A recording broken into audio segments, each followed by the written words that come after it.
Corruption has become pervasive in both the private and public sectors in South Africa. Perpetrators often have little regard for the law.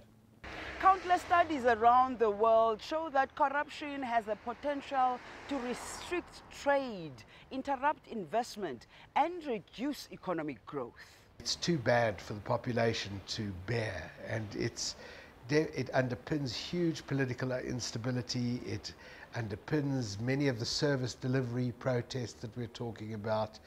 It definitely diverts public resources from where they should go to into the pockets of a few.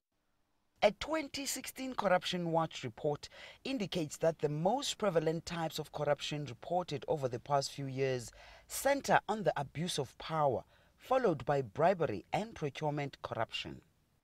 South Africa's anti-corruption watchdog, the Public Protector, has the power to investigate, report on, and remedy improper conduct in all state affairs.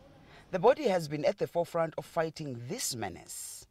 The latest high-profile corruption case investigated by this office relates to 300 million rand misspent for the funeral of former President Nelson Mandela in December 2013.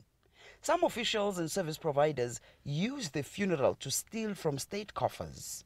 But while this office often makes inroads in the fight against corruption, it's the lack of resources that hinder progress.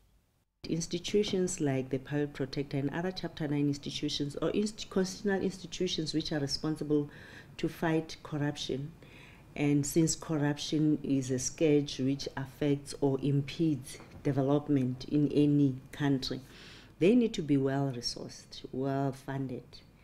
So that is the biggest challenge I'm facing as a Public Protector.